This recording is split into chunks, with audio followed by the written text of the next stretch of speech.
Okay, welcome back. And here we are at Marcus Cinema South Shore at the CineLatino Festival 2022. And I am with Josefina. Josefina Lopez.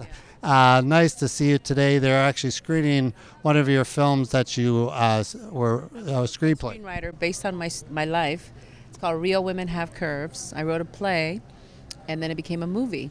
And this is the 20th anniversary of the movie. So, where did you get the idea to write the play? I was born in Mexico, and when I was 5, my parents brought me to the United States. So I was undocumented for 13 years. And so when I became a legal resident, I decided to start writing about my life. I worked in a sewing factory after high school because I couldn't go to college because I didn't qualify for financial aid. So in this sewing factory, I worked with my mother and my sister, and I learned about women and the power of women working together. And I really realized that people may feel sorry for Latinos because they're undocumented, because they have really hard jobs. But the reality was that we were having so much fun being women and sharing stories, and there was such a beautiful community that I wanted to present a different side of the story. I wanted to show how we weren't victims, how we we endow ourselves with dignity through humor and also looking at ourselves as the protagonist of our lives. And so I told the story from a very different point of view, and then it became a very successful play as a result of writing a very tragic story, or what people would normally do as a tragic story, as a comedy. And then the movie is very different from the play. But the movie is really a celebration of women and the value and the power that we have, because we live in a society that only values women because of how they look. It's like, I remember, when I was younger and thinner, I would get all this attention and people would listen. But when I was overweight, no one would listen. It was as though I became invisible. So I decided to like really point that out and look at, like, what is the value of women? It's like, we're not here to be beautiful things. We're here to contribute to humanity. As women, we contribute so much and we get so little credit for it. So I wanted to celebrate women. When it was successful on the play, did the movie studios approach you, or was this? Oh, They did. I got a call from Warner Brothers right away, even before the play opened. There was interest. So for 11 years, there were many studios who were interested in making the film. And finally, HBO did it right. They made the film. And it was a huge hit. It won the Sundance 2002 Audience Award and the Jury Award for acting. Yeah. And you said you were the co-screenwriter. So how did the collaboration work? Did they say bring on another screenwriter? No, a producer saw the play, and he loved the play. And he and I worked on the screenplay together. And then he shopped it around, and then he got HBO to say yes. And so George LaVue is my co-screenwriter on the film, yeah.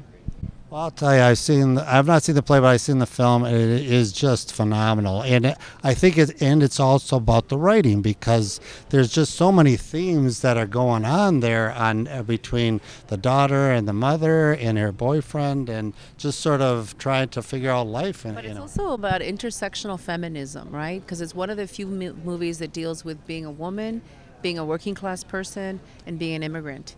So it's all these intersections of different forces. And a person who basically has to stand up for herself and she stops being ashamed. For me, when I realized that I could grow up feeling ashamed for things that I didn't do, like being Mexican or being a woman, being a working class person, when I refused to be ashamed, that's when I got my power. When I realized, no, I'm here to do great things and no one's going to stop me. Not the fact that people may see me as a stereotype, not the fact that I have limited opportunity. I'm going to choose to be powerful because I believe I am, and I am. You played a role in the movie too. I had a cameo as a hamburger stand manager. Yeah, I did. There was a tiny role, and I said, I got to play this role. Yeah, it's really cute. So how did you think about the film when it was all done and completed? And all stages? I was just so happy that HBO did it right, because they hired a Latina director. They hired a lot of female crews before it was cool to do that. And then a female editor. And when it went to Sundance, I hadn't seen the final cut. I just, I saw it being shot, but I wasn't in the editing room. So I wanted to be surprised and to see this movie as though I hadn't written it, because I wanted it to be a treat for myself, to see myself on screen. And at Sundance, it was just remarkable because there were so many people that were crying, especially men. I was surprised how many men were crying, And that's when I knew that the story wasn't just for women, that it really was a universal story about being underestimated, and also about the fact that most of us want our parents to give us their blessing, to say they're proud of us. But we still have to be our true selves, even if we don't get our parents' blessing. And it was just so beautiful. It was like 11 years waiting for something this big to happen, and it finally happened. It was great. And as far as being the 20th anniversary, all these years, you must have had overwhelming different responses. Could you share a few? Yes, this film is being honored at the Museum of Motion Picture Academy right next to Citizen Kane. I was really shocked. And part of it is because there are women curators at the museum, but also because they felt that Real Women Have Curves was so unique in its way of telling a story. And Citizen Kane is about a man who's a megalomaniac. What is it? He has, yeah, and an individual who, he represents the patriarchy in many ways. And Real Women Have Curves represents the sacred feminine. It represents the power of women. It represents a story about a community. It's a totally different way of telling stories, and it's also about women. And so I felt like that was so beautiful that they contrasted these two films as really great films. And at first I didn't think I didn't deserve it, but then I realized no, it's a very unique story, because unfortunately there's so few Latino films, and there's so few stories about women that really tell a story from a female point of view, not just about women, because a lot of men can do stories about women, but they don't necessarily get it right. And so that's been beautiful. And then I was also surprised that the film is in the National Registry at the Library of Congress, that it was chosen as one of the top 25 Latino films to represent Latino culture in America. So I felt like, oh, what a contribution. I'm so happy, And then, I've had so many women do the play. There's been over 500 Latina women who have done the roles. So it's given opportunities to a lot of women.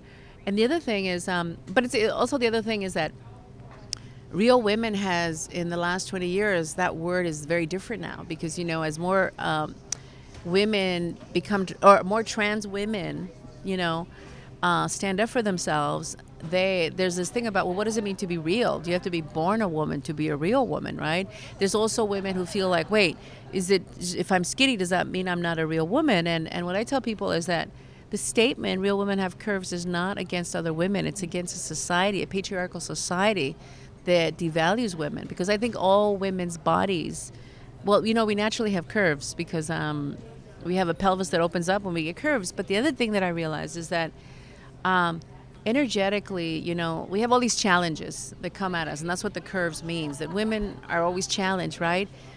But to me, I'm celebrating all women, no matter what size, what shape, who you were before you became a woman, So hopefully people see that. But I know that some people have criticized that, and I said, oh, interesting, I didn't see it as a criticism of women. I saw it as a criticism of society. 20 years later, do you think you'll call America Ferrera and say, I got an idea to revisit this story 20 years later? No, if we were to do it again, I'd love to do it again, but maybe Anna comes out as trans, or maybe she comes out as gay, it would be a new take, I have been trying to sell the TV show. Yeah, and the TV show version was that she graduates from college, and then we follow her back from New York to LA to reconcile with her mother. So I do have the TV show version, and then we're working on the Broadway musical. So right now, there's composers and book writer, everything. So hopefully in 2024, the musical will come out on Broadway. So it's incredible that it's had such a long life. And this movie has become so much more relevant now. I thought like for sure 20 years people were to forget this film, but now it's become so much more relevant. If people want to see more of your work or any upcoming projects, do you have like a website or anything? I do. It's josefinalopez.biz, like business, B-I-Z. And it has all the information. I also have a free screenwriting course. It's called the Latino Screenwriting Academy. It's free, so anyone can take it. But I did a 5-day screenwriting course, and I have so many materials. So if anybody's interested in becoming a screenwriter, I have so many resources there. Because people can't go to get an MFA in screenwriting like I did. So I'd rather have people get all the tools and all my secrets as to how to write great characters and great stories from my website. Well, once again, Real Women Have Curves, which is absolutely a terrific film, and we thank you so much coming to the CineLatino 2022 here at Marcus Theaters. And Josefina, we thank you so much, and thanks so much for talking to us today.